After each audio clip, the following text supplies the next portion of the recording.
bago pa man ang translasyon, nagkagulo na po sa misa kanina. Doon sa may Quirino Grandstand sa Melonot. Kanina umaga po, hindi nga natapos yung misa eh. Nagpumilit kasing makalapit sa andas ang ilan sa mga deboto at dahil sa tulakan at balyahan, muntik na pong mahulog ang imahen mula sa andas habang inililipat yun mula dun sa altar sa may grandstand. Ang tumutok kay si Ma'am Gonzales.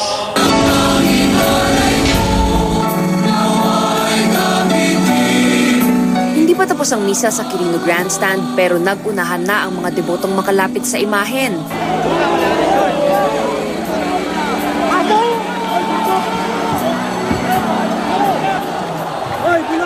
Ating kapakinabangan at sa buong sambayanan niyang banal. Binuwag nila ang mga bakal na barikada. At pilit umakyat sa stage para makalapit sa Nazareno.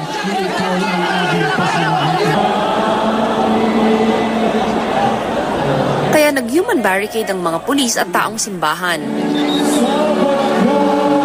Tuloy naman si Manila Archbishop Luis Antonio Cardinal Tagle sa kanyang humili. Sa gitna raw ng iba't ibang kalamidad at trahedyang pinagdaanan ng bansa, dapat manatili tayong nakakapit sa Diyos. Hindi nakakalimot sa Diyos, hindi makakalimot sa kapwa. Kasi ganun ang Diyos sa atin eh. Hindi tayo kinakalimutan. Nagbiro pa siya ng masira ang mikropono at pinagtutsadahan ang mga korap na politiko. Yang corruption, nakahiya. Sinasabotahe ang mikropono. Sino yan? Uulitin ko yan. Yung mga nakakahiya, hindi na ikinahihiya.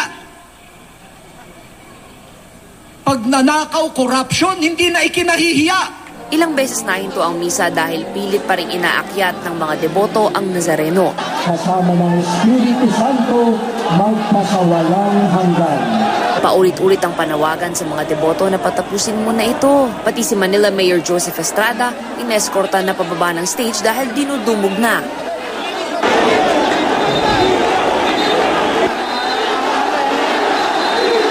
Sarami ng tao, napilitang ilipat na ang imahe ng itim na Nazareno sa andas kahit di pa man nagkukumunyon.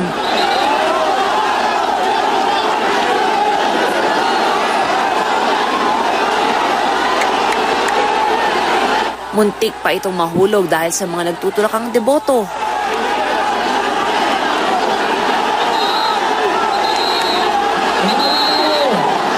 Sa huli, bumaba ng stage si Cardinal Tagle, nagbigay na lang ng benediksyon matapos lang ang misa. Sa ngalan ng Ama, Anak, Espiritu Santo, Amen.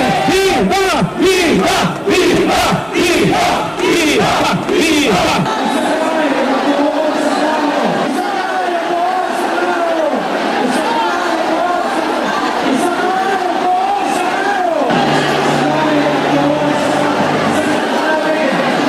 Hudyat ng pagsisimula ng prosesyon bago mag-alas 8 ng umaga. Sa paligid pa lang ng Quirino Grandstand, di na mahulugang karayom sa dami ng mga deboto. Mav Gonzalez, nakatutok, 24 oras.